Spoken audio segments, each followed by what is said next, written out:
ಶುಭೋದಯ ಎಲ್ಲರಿಗೂ. ದಾನೇಶ್ವರಿ ಯೂಟ್ಯೂಬ್ ಚಾನೆಲ್ಗೆ ಸ್ವಾಗತ. ಬನ್ನಿ ಇಂದಿನ ದಿನದ ವಿಶೇಷತೆ, ದಿನದ ಪಂಚಾಂಗ ಹಾಗೂ 12 ರಾಶಿಗೆ ಯಾವೆಲ್ಲ ಫಲಾಫಲಗಳಿವೆ ಅಂತ ತಿಳಿದುಕೊಳ್ಳೋಣ. ನಮ್ಮ ಗುರುಗಳಾದಂತಹ ಖ್ಯಾತ ಜ್ಯೋತಿಷ್ಯರು, ವಾಸ್ತು ತಜ್ಞರು, ಶ್ರೀ ರೇಣುಕಾ ಯಲ್ಲಮ್ಮ ಹಾಗೂ ಮಲೆ ಮಹದೇಶ್ವರರ ಆರಾಧಕರಾದಂತಹ ಶ್ರೀಯುತ ಅರ್ಜುನ್ ರಾವ್ ಗುರೂಜಿಯವರಿಂದ ತಿಳಿದುಕೊಳ್ಳೋಣ ಬನ್ನಿ.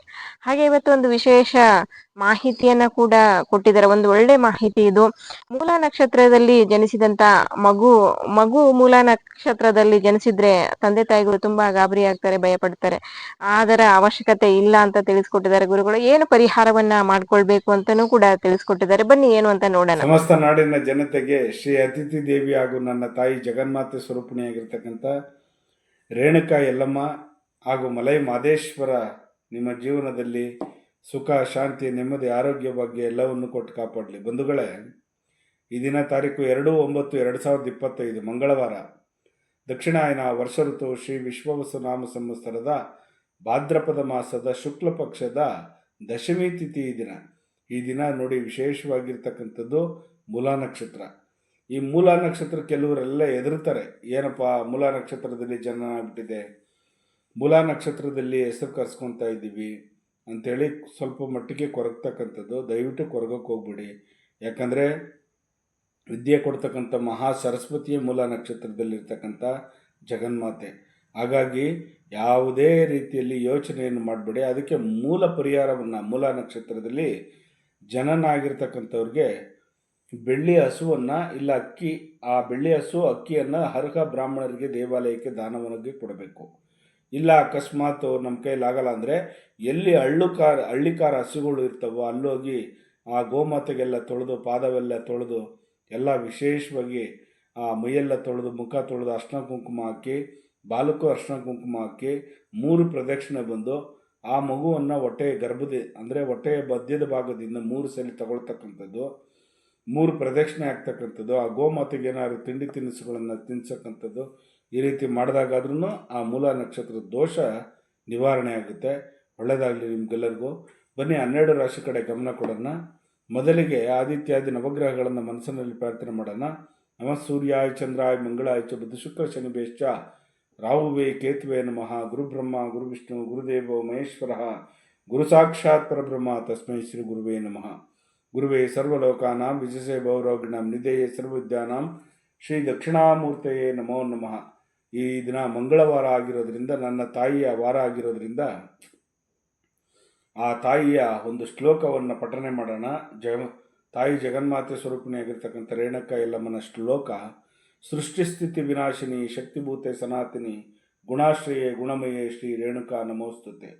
ಆ ರೇಣುಕಾ ಯಲ್ಲಮ್ಮನ ತಾಯಿಯ ಒಂದು ಆಶೀರ್ವಾದ ಸದಾ ನಿಮ್ಮ ಮೇಲಿರಲಿ. ಈ ದಿನ ಮೇಷರಾಶಿಯವರಿಗೆ ನೀವು ತಗೊಳ್ತಕ್ಕಂಥ ನಿರ್ಧಾರದಿಂದ ನಿಮ್ಮ ಜೀವನ ಅವಲಂಬಿತವಾಗಿರುತ್ತದೆ. ಈ ದಿನ ವೃಷಭ ರಾಶಿಯವ್ರಿಗಂತೂ ಪ್ರಗತಿ ಪಥದಲ್ಲಿ ನಡೀತೀರಿ. ಇದನ್ನು ತುಂಬ ಚೆನ್ನಾಗಿದೆ. ಮಿಥುನ ರಾಶಿಯವ್ರಿಗೆ ಸ್ವಲ್ಪ ಮಟ್ಟಿಗೆ ಅದೃಷ್ಟ ಇರ್ತಕ್ಕಂಥದ್ದು, ಅಷ್ಟೊಂದು ಚೆನ್ನಾಗಿಲ್ಲ, ಆದರೆ ಒಂದು ಮಧ್ಯಾಹ್ನ 3 ಗಂಟೆ ಗಂಟ ತುಂಬ ಚೆನ್ನಾಗಿದೆ.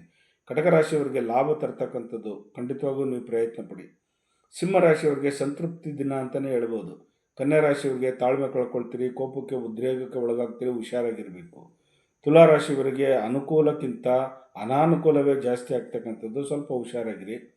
ವೃಶ್ಚಿಕ ರಾಶಿಯವರಿಗೆ ಬಂಧು ಮಿತ್ರರ ಆಗಮನವಾಗ್ತಕ್ಕಂಥದ್ದು, ಮನಸ್ಸಿಗೆ ಸ್ವಲ್ಪ ನೋವಾಗ್ತಕ್ಕಂಥದ್ದು, ಕಸಿವಿಸಿ ಆಗ್ತಕ್ಕಂಥದ್ದು, ಅವರೇನಾದರೂ ಒಂದು ಮಾತು ಅಂದ್ಬಿಟ್ಟು ಕೇಳಿಕೊಂಡು ತಡ್ಕೊಳಕ್ಕಾಗದೇ ಇರ್ತಕ್ಕಂಥದ್ದು. ಧನುಸು ರಾಶಿಯವ್ರಿಗಂತೂ ಈ ದಿನ ಸ್ವಲ್ಪ ಮಟ್ಟಿಗೆ ತುಂಬ ದುಃಖಕರವಾಗಿರ್ತಕ್ಕಂಥ ವಾತಾವರಣವಾಗ್ತಕ್ಕಂಥದ್ದು, ಸ್ವಲ್ಪ ಮಟ್ಟಿಗೆ ನೋಡ್ಕೊಳ್ಳಿ. ಮಕರ ರಾಶಿಯವರಿಗೆ ಶಾಂತಿ ಸಮಾಧಾನ ಇರೋದಿಲ್ಲ. ಈ ದಿನ ಸ್ವಲ್ಪ ಮಟ್ಟಿಗೆ ವರ್ಜಿಸಿ ಅಂತ ಹೇಳ್ತೀನಿ, ಸಮಾಧಾನ ಆಗಿದ್ದುಬಿಡಿ. ಕುಂಭರಾಶಿಯವ್ರಿಗಂತೂ ನೆಮ್ಮದಿಯ ವಾತಾವರಣ ಸೃಷ್ಟಿ ಆಗ್ತಕ್ಕಂಥದ್ದು, ಚೆನ್ನಾಗಿರ್ತೀರ. ಮೀನರಾಶಿಯವ್ರಿಗಂತೂ ಬೇರೆಯವ್ರಿಗೆ ಆಶ್ರಯವನ್ನು ಕೇಳ್ತೀರಿ, ಬೇರೆಯವ್ರಿಗೆ ಹೆಲ್ಪಿಂಗ್ ನೇಚರ್ ಕೇಳ್ತೀರ. ಖಂಡಿತ ಅವ್ರ ಕಡೆಯಿಂದ ನಿಮಗೆ ಒಳ್ಳೆಯದಾಗುವಂಥ ಶುಭ ಸೂಚನೆಗಳು ಕಾಣ್ತಾ ಇದೆ. ಖಂಡಿತ ಒಳ್ಳೆಯದಾಗಲಿ. ಹೀಗೆ 12 ರಾಶಿಗಳಿಗೆ ಫಲಾಫಲಗಳುಂಟು. ಜಗನ್ಮಾತೆ ಸ್ವರೂಪಿಣಿಯಾಗಿರ್ತಕ್ಕಂಥ ನನ್ನ ತಾಯಿ ರೇಣುಕಾ ಯಲ್ಲಮ್ಮ ಹಾಗೂ ಮಲೈ ಮಹದೇಶ್ವರ ನಿಮ್ಮ ಜೀವನದಲ್ಲಿ ಸುಖ, ಶಾಂತಿ, ನೆಮ್ಮದಿ, ಆರೋಗ್ಯ ಬಗ್ಗೆ ಎಲ್ಲವನ್ನು ಕೊಟ್ಟು ಕಾಪಾಡಲಿ. ಬಂಧುಗಳೇ, ಈ ದಿನ ಒಂದು 3 ರಾಶಿಯವರು ಸ್ಕಂದನ ಆಲಯಕ್ಕೆ ಹೋಗಿ ಬರೋದ್ರಿಂದ ತುಂಬ ಒಳ್ಳೆಯದಾಗ್ತಕ್ಕಂಥದ್ದು. ಯಾವ್ಯಾವುದಪ್ಪ ಅದು 3 ರಾಶಿಗಳು ಅಂತಂದರೆ, ಸ್ಕಂದನ ಆಲಯಕ್ಕೆ ಹೋಗ್ತಕ್ಕಂಥದ್ದು ಮೊದಲಿಗೆ ಮೇಷರಾಶಿಯವರು, ವೃಶ್ಚಿಕ ರಾಶಿಯವರು, ಮೀನ ರಾಶಿಯವರು. ಈ 3 ನಕ್ಷತ್ರದಲ್ಲಿರ್ತಕ್ಕಂಥವರು ಆ ರಾಶಿ ನಕ್ಷತ್ರದಲ್ಲಿರ್ತಕ್ಕಂಥವ್ರು ಸ್ಕಂದನ ಆಲಯ ಅಂದರೆ ಸುಬ್ರಹ್ಮಣ್ಯನ ಆಲಯಕ್ಕೆ ಈ ದಿನ ಹೋಗಿ ವಿಶೇಷವಾಗಿ ಒಂದು ಸಂಕಲ್ಪ ಮಾಡಿ ಪೂಜೆ ಮಾಡ್ಕೊಂಡು ಬನ್ನಿ. ಖಂಡಿತ ನಿಮ್ಗೆಲ್ಲರಿಗೂ ಒಳ್ಳೆಯದಾಗಲಿ, ಎಲ್ಲರಿಗೂ ಶುಭವಾಗಲಿ, ನಿಮ್ಮ ಇಷ್ಟಾರ್ಥಗಳನ್ನೆಲ್ಲ ನೆರವೇರಲಿ. ಲೋಕೋ ಸಮಸ್ತ ಸುಖಿನೋ ಭವಂತು, ಸನ್ಮಂಗಳಾನಿ ಭವಂತು, ಸರ್ವೇ ಜನ ಸುಖಿನೋ ಭವಂತು, ಸನ್ಮಂಗಳಾನಿ ಭವಂತು. ನೋಡಿದ್ರಲ್ಲ ಇಂದಿನ 12 ರಾಶಿಗೆ ಯಾವೆಲ್ಲ ಫಲಾಫಲಗಳಿವೆ ಅಂತ. ಹಾಗೆ ಇವತ್ತು ಕೆಲವು ರಾಶಿಗೆ ವಿಶೇಷ ಮಾರ್ಗದರ್ಶನವನ್ನ ಕೂಡ ನೀಡಿದ್ದಾರೆ. ಒಳ್ಳೆಯದಾಗೋದಕ್ಕೆ ಏನ್ ಮಾಡ್ಕೊಳ್ಬೇಕು ಅನ್ನೋದನ್ನ ತಿಳಿಸ್ಕೊಟ್ಟಿದ್ದಾರೆ. ಹಾಗೆ ಮೂಲ ನಕ್ಷತ್ರದಲ್ಲಿ ಮಗು ಜನಿಸಿದ್ರೆ ಏನು ಪರಿಹಾರವನ್ನ ಮಾಡ್ಕೊಳ್ಬೇಕು ಅಂತ ತಿಳಿಸ್ಕೊಟ್ಟಿದ್ದಾರೆ. ಹಾಗೆ ಆ ಪರಿಹಾರಗಳನ್ನ ಮಾಡ್ಕೊಳ್ಳಿ, ಎಲ್ರಿಗೂ ಒಳ್ಳೇದಾಗ್ಲಿ ಅಂತ ಹೇಳ್ತಾ, ಬೇರೆ ಏನಾದ್ರೂ ನಿಮ್ಗೆ ಸಮಸ್ಯೆಗಳಿದ್ರೆ ಖಂಡಿತ ಗುರುಗಳನ್ನ ಸಂಪರ್ಕ ಮಾಡಿ ನಿಮ್ಮ ಸಮಸ್ಯೆಗಳನ್ನ ಬಗೆಹರಿಸ್ಕೊಳ್ಬಹುದು. ಸ್ಕ್ರೀನ್ ಮೇಲೆ ಬರ್ತಾ ಇರುವಂತ ನಂಬರ್ಗೆ ಕರೆ ಮಾಡಿ ನಿಮ್ಮ ಸಮಸ್ಯೆಗಳನ್ನ ಗುರುಗಳ ಹತ್ರ ಹೇಳ್ಕೊಳ್ಳಿ. ಖಂಡಿತ ಗುರುಗಳು ಅದಕ್ಕೆ ಪರಿಹಾರವನ್ನ ಸೂಚಿಸ್ತಾರೆ. ದಯವಿಟ್ಟು ಲೈಕ್ ಮಾಡಿ, ಶೇರ್ ಮಾಡಿ, ಕಮೆಂಟ್ ಮಾಡಿ, ಸಬ್ಸ್ಕ್ರೈಬ್ ಆಗಿ. Thank you.